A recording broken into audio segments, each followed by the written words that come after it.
Movie शुरू होते ही हमें डेविड नामी आदमी को कार ड्राइव करते हुए दिखाया जाता है। शहर में हर तरफ बर्फ ही बर्फ फैली हुई नजर आ रही थी और इस बर्फीले तूफान को देखते हुए गवर्नमेंट ने किसी को भी बाहर सड़क पर निकलने से साफ मना किया हुआ था। खैर, डेविड अब रेस्टोरेंट में आकर रुका, जिस रेस्टोरेंट का ओनर एना नाम की लड़की है। एना के होटल में ज्यादा लोग नहीं हैं, क्योंकि कोई भी इस तूफान में अपने घर से बाहर निकलना बंद कर चुके थे। इसीलिए एना का होटल स्टाफ भी इस टाइम छुट्टी पर था। एना खुद भी यहाँ से जाने ही वाली थी, लेकिन वो डेविड देखकर रुक गई। वो डेविड का ऑर्डर लाकर देती है और इसी दौरान हम नोटिस करते हैं वो काफी घबराई हुई लग रही है। उसे बार बार किसी की कॉल्स आती जा रही हैं कि तभी अचानक उसकी नजर खिड़की के बाहर जाती है। वहाँ एक कार रुकी हुई थी, जिसे देखने के बाद तो एना और भी डर चुकी थी। यानी अब जो पिछले कुछ दिनों से उसे कॉल कर रहा था, वो अब यहाँ तक पहुँच गया था। होटल के अंदर आते ही वो आदमी एना के साथ जोर जबरदस्ती करने लग जाता है, क्योंकि उसे अपनी बेटी से मिलना है और एना उसकी एक्स वाइफ है। यह आदमी क्योंकि पहले और अभी भी ड्रग्स एडिक्ट्स था, इसीलिए कोर्ट ने उसे अपने ही बेटे से मिलने से मना किया हुआ था। अब इससे पहले ये आदमी एना को मारता या उसके साथ कुछ बुरा भला करता,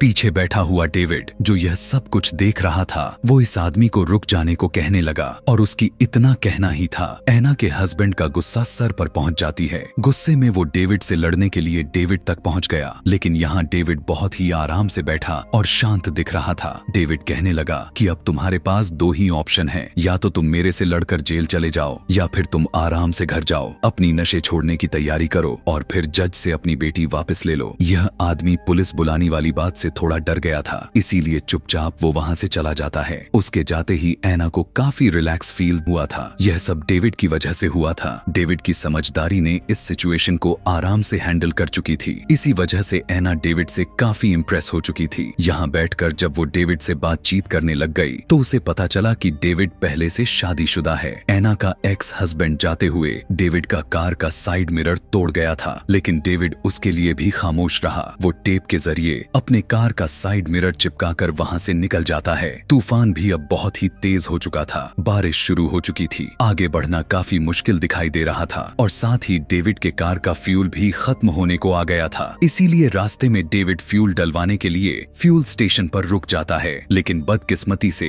इसी रास्ते से होता हुआ एना का हस्बैंड गुजर रहा था। उसे पहले ही डेविड पर बहुत ज्यादा गुस्सा आया था। वो यहाँ अपना सारा गुस्सा डेविड के ऊपर निकालना चाहता था, लेकिन अभी वो ऐसा कर पाता कि उसने देखा एक पुलिस कार इसी फ्यूल स्टेशन पर आकर रुक जाती है। डेविड जैसे ही फ्यूल फील करके आगे की तरफ बढ़ा, एना का हस्बैंड भी अब उसकी कार का लगातार पीछा करने लग चुका था और यही चीज डेविड ने नोटिस भी कर ली थी। डेविड जानता था यह वही आदमी है जिसने उसके साथ होटल में पंगा लिया था, इसीलिए उसने प्लान बनाया कि वो उसे नुकसान पहुंचाए, बगैर तो यहाँ से जाने ही नहीं वाला। डेविड अपने आप को बचाने के लिए गाड़ी का स्पीड बढ़ाता है। उस आदमी से काफी दूर आने के बाद डेविड रोड के साइड पर अपनी गाड़ी लगाकर बंद कर देता है, ताकि रात के इस अंधेरे में उस आदमी को डेविड का गाड़ी दिखे ही ना। डेविड का यह प्लान पूरी तरह से काम कर चुका था। वो आदमी डेविड के कार के पास से गुजर जाता है, मगर उसे कार कहीं पर भी नजर नहीं आती। डेविड को डर था कि वो आदमी कहीं दोबारा ना उसका पीछा करने लग जाए, इसलिए वो इसी घने जंगल से निकलते हुए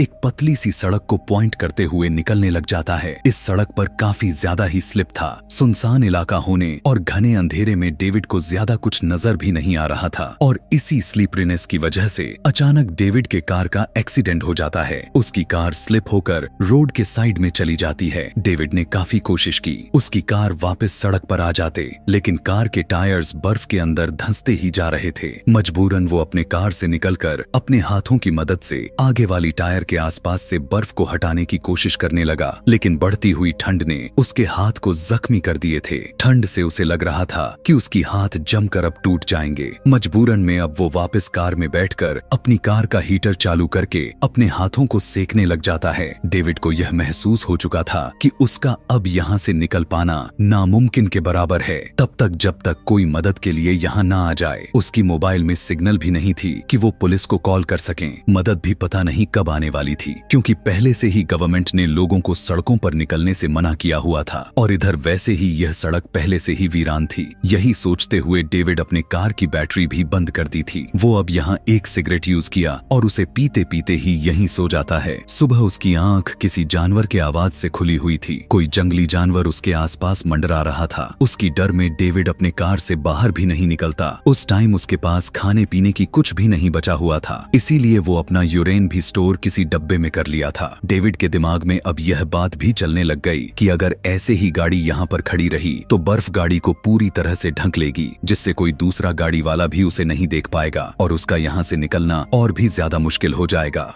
इसीलिए वो अब कार से बाहर निकलता है। दूरबीन से आसपास देखने पर उसे दूर कहीं धुआं नजर आ रहा था, यानी वहां इंसान रहते होंगे। इसी उम्मीद में वो कार से निकल जाता है कि शायद वहां उसे कोई मदद मिल जाए। वहां जाने से पहले वो अपनी गाड़ी की डिग्गी खोलता है और उसकी गाड़ी की डिग्गी में हम बंधी हुई ऐना को देखते हैं। डेविड, जिसे हम अच्छा इंसान समझ रहे थे, वो दरअसल एक किडनैपर था जिसने ऐना को किडनैप कर लिया था। वो कार से दूर जाने से पहले ऐना को वार्न करके जाता है कि इस कार से निकलने की कोशिश भी मत करना, लेकिन ऐना उसकी बात कहाँ मानने वाली थी। वो उसके जाते ही कोशिश करने लग जाती है और उसके हाथ और मुंह जिस टेप के जरिए बंधे हुए थे वो उन्हें खोलने में कामयाब हो चुकी थी। अब वो इस गाड़ी से भी बाहर निकलने की कोशिश करने लगी, लेकिन कार का बैक साइड अंदर से नहीं खुल सकती थी। इसीलिए अब वो कार के बैक स्पीकर्स को हटाते हुए कार के अंदर आने में कामयाब हो चुकी थी। कार के अंदर आते ही वो कार का दरवाजा खोलकर भागने लग जाती है, लेकिन बाहर बहुत ही ज्यादा मात्रा में ठंड थी और दूर दूर तक उसे जब कोई इंसान या फिर कोई इंसानी जगह नजर नहीं आ रही थी तो उसने वापस कार में जाने का डिसीजन लेती है, क्योंकि वो कार में सर्दी से तो बच सकती थी। उसके हाथ पैर दोनों खुल चुके थे। वो अब डेविड से मुकाबला करने की काबिल हो चुकी थी। इसीलिए ऐना कार के अंदर वापस जाकर बैठ जाती है, क्योंकि सर्दी हद से ज्यादा बढ़ चुकी थी। वहीं दूसरी तरफ अब हम डेविड को देख पाते हैं। धुएं वाली जगह पर पहुंचने के चक्कर में वो अपने कार से काफी दूर तक आ चुका था और अब उसका पैर भी एक गड्ढे में फंसकर टूट जाता है। उसकी हालत अब बद से बदतर हो चुकी थी। उसके पैर से बहुत ही ज्यादा खून निकलने लग गया था। उससे यहाँ उठा नहीं जाता। ठंड उसे दबाए जा रही थी, लेकिन किसी तरह से उसे हिम्मत बनानी ही पड़ती है, क्योंकि अगर वो कुछ देर ही ऐसे ही बर्फ में पड़ा रहा तो मर जाता। डेविड अब रेंगते हुए वहां से वापस अपने कार के पास आने का फैसला कर लेता है, जहां ऐना कार में ही अपने आप को बचाने के लिए कुछ चीजें ढूंढ रही थी, लेकिन उसे यहाँ अंदर टेप और क्लोरोफॉर्म के अलावा कुछ भी नहीं मिलता। इसीलिए अब वो इन दोनों चीजों को अपने पास संभाल कर रख लेती है। हम देख पाते हैं कि डेविड भी अब घसीटते घसीटते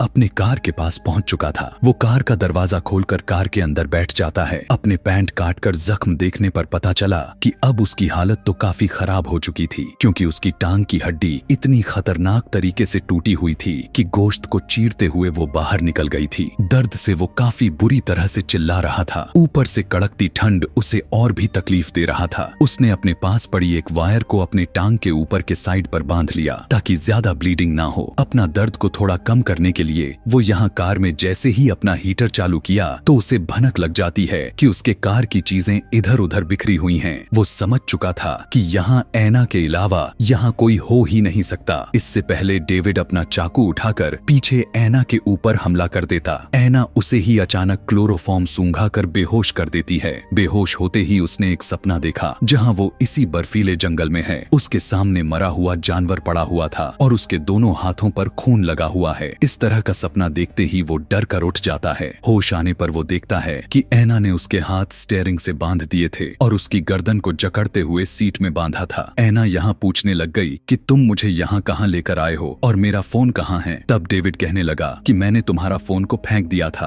और इस टाइम हम कहाँ हैं ये मुझे भी याद नहीं, मैं रात में रास्ता भटक गया था। ऐना उसे कहने लगी कि चाहे ये जो भी है, लेकिन अब तक मेरी मॉम ने पुलिस को कॉल कर चुकी होंगी। मगर डेविड ने बताया ऐसा नहीं किया होगा, क्योंकि मैंने तुम्हारा फोन को फेंकने से पहले मैंने तुम्हारे मॉम को मैसेज कर दिया था कि तुम अपने एक्स हस्बैंड के साथ हो। यह सुनने के बाद ऐना पूरी तरह से शॉक्ड में आ गई थी। ऐना उसके वॉलेट और उसके फोन को ले लेती है, लेकिन उसके फोन में भी सिग्नल्स मौजूद नहीं थे। यहाँ डेविड उससे कहता है बेशक मैं तुम्हारे कैद में जरूर हूँ, लेकिन फिलहाल हम दोनों मुश्किल में हैं और हम दोनों के पास जिंदा रहने के लिए सिर्फ यही कार बची हुई है, इसीलिए हमें इसका इस्तेमाल मिलकर करना चाहिए। ऐना उसकी बात को एक्सेप्ट करते हुए कार का हीटर बंद कर देती है ताकि कार की बैटरी खत्म ना हो जाए। इसी के साथ वो डेविड का वॉलेट को चेक किया, जहां उसे उसकी बहुत सारी फेक आईडीज पड़ी थी, जिसका साफ मतलब है कि डेविड एक फ्रॉड आदमी है और वो कभी भी एक जगह पर नहीं रहता। पता चलते ही ऐना को काफी गुस्सा आया और वो वहां पर मौजूद बच्चों वाली सीट को उठाकर कार से बाहर फेंक देती है ताकि वो यहाँ आराम से सो सके। लेकिन लेकिन डेविड के होते हुए आखिर आराम से उसे नींद कैसे आ सकती थी। इसीलिए सोने से पहले वो डेविड को क्लोरोफॉर्म सूंघाकर दोबारा से बेहोश कर देती है। इस बार भी डेविड बेहोशी के हालत में वही सपना देखता है जो उसने पहले देखा हुआ था। इस बर्फीली जगह पर एक मरा हुआ जानवर जिसका खून डेविड के हाथों पर लगा हुआ था। डर कर इस बार भी डेविड पहले की तरह होश में आ जाता है, लेकिन होश में आने से वो देखता है कि ऐना पहले से ही जाग चुकी थी। इसके ठीक फौरन बाद ही ऐना को वॉशरूम जाने की जरूरत पड़ गई। इसीलिए अब वो कार से बाहर निकल जाती है और इसी मौके का फायदा उठाते हुए डेविड अपने गाड़ी को पूरी तरह से लॉक्ड कर देता है ताकि ऐना बाहर ही फंसकर मर जाए।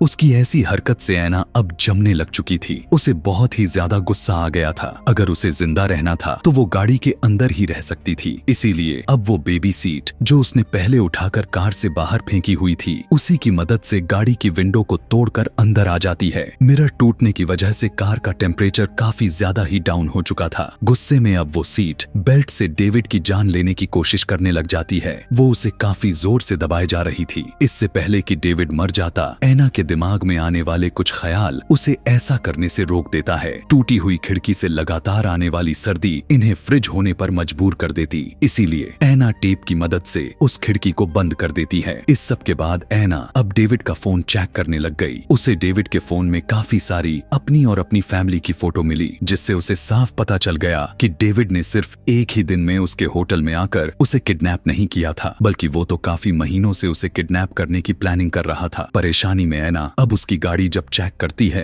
जहां उसे बहुत सी लड़कियों की आईडीज मिली, और वो यहाँ पर उसने यह पता कर पाती है कि ऐना वो पहली लड़की नहीं जिसे डेविड ने किडनैप किया हो, बल्कि वो पहले भी बहुत सी लड़कियों को किडनैप करके उसे मार चुका है। दरअसल ये असल में डेविड एक सीरियल किलर है। यहाँ पर कांपते हुए ऐना डेविड से सवाल करती है कि तुम इतनी सारी लड़कियों को कैसे मारते हो और आज तक कितनी लड़कियों को मारा है। जवाब में डेविड ने कहा, याद नहीं। यहाँ वो ऐना को अपनी पहली किलिंग की स्टोरी सुनाने लग गया। सबसे पहली लड़की को बेवकूफ बनाकर मारने के लिए उसने पूरी तैयारी की थी। उसने अपना हुलिया, वेशभूषा सब बदल लिया था। अपने हाथ में एक रिंग पहन ली थी जिससे वो मैरिड लगे, और अपनी गाड़ी के बैक साइड पर एक बच्चों वाली सीट रख ली जिससे ये फील हो कि एक फैमिली वाला है। ऐसे में वो किसी को नजरों में नहीं आ सकता कि वो सीरियल किलर है। घंटों तक सड़क पर गाड़ी चलाने के बाद उसे एक लड़की मिली जिसे लिफ्ट चाहिए थी। डेविड उसे बताता है कि मैंने उसे गाड़ी में बैठा लिया। पहले तो सब कुछ नॉर्मल चल रहा था। वो मुझसे फ्रैंक हो चुकी थी, लेकिन धीरे धीरे मेरी बातें उसे डराने पर मजबूर करता चला गया। वो पुलिस को कॉल ही करने वाली थी, लेकिन उससे पहले मैंने उसे पकड़कर चाकू से उसे बहुत ही बेरहमी से मार डाला। डेविड बताता है कि वो मेरा पहला मर्डर था और उसी के बाद से मैंने हजारों मर्डर किए, जिनमें से कुछ तो अब मुझे याद भी नहीं। उसकी बातें ऐना को डराए जा रहा था, इसीलिए अब ऐना उसके मुंह पर टेप लगा देती है। डेविड कुछ टाइम के बाद सो जाता है और ऐना भी यहाँ सोने की कोशिश करती है, लेकिन अब अचानक से उनकी कार के ऊपर कोई हमला कर देता है। ऐसा लग रहा था कि यह कोई जंगली जानवर है, लेकिन वो क्रिएचर जब उनके सामने वाले मिरर पर हाथ मारती है, तब जाकर इन्हें पता चला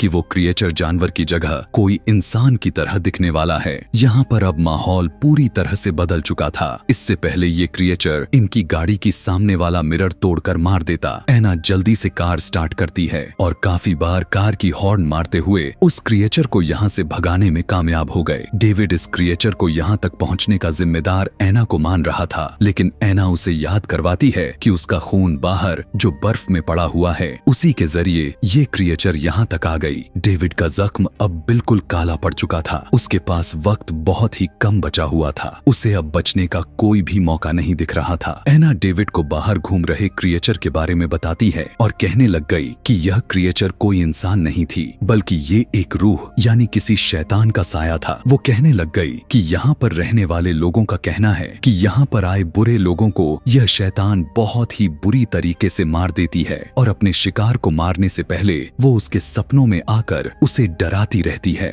यह सुनने के बाद अब डेविड बुरी तरह से डर चुका था, क्योंकि उसे भी अपने सपने में कई बार या कहें बार बार एक ही सपना, एक ही जानवर और एक डराने वाला क्रिएचर जिससे उसकी नींद खुल जाती थी। उनकी इसी बातों के बीच इस कार की बैटरी भी खत्म हो जाती है, जिससे अब हीटर बंद पड़ जाता है। अब इनकी हालात हालत इतनी ज्यादा मात्रा में खराब हो चुकी थी कि मजबूरन इन दोनों को करीब आना पड़ा ताकि एक दूसरे के बॉडी हिट से ये दोनों जिंदा रह सकें। डेविड को लगने लग गया था कि अब वो यहाँ मरने वाला है, इसीलिए एना को अपनी कहानी बताता है कि आखिर क्यों वो इस तरह के खतरनाक मर्डर्स करना शुरू किए। वो जब छोटा था तब उसकी मॉम उस पर बहुत ही जुल्म किया करती थी और वजह भी यही है कि वो इतना सख्त दिल इंसान हो गया। असल में सबसे पहले उसने अपने मॉम को ही मारा हुआ था और अब इन लड़कियों को मारकर वो अपने आप को स्ट्रॉन्ग फील करवाता था। लेकिन सच्चाई तो यह था कि वो लड़कियों से डरता था। एना भी यहाँ उसे अपनी दुखद स्टोरी सुनाने लग गई कि जब वो भी छोटी थी तो उसके डैड उसके साथ अच्छा व्यवहार नहीं रखते थे। सालों तक वो यह सब बर्दाश्त करती चली गई और एक दिन उसने अपनी मॉम को सब कुछ सच सच बता दिया, जिसके बाद उसके डैड को जेल हो गई। एना को लगता था कि मरते हुए डेविड के दिल में रहम आ गया है, इसीलिए वो एना के साथ अच्छा बिहेवियर दिखा रहा था। लेकिन वो तो यह सब कुछ करके सिर्फ एना को बेवकूफ बनाए जा रहा था। एना को बातों में लगाकर वो अपने हाथ पैर दोनों छुड़वा चुका था और अब इससे पहले एना कुछ समझ पाती, डेविड एना का गला घोंट कर उसे मारने में लग जाता है।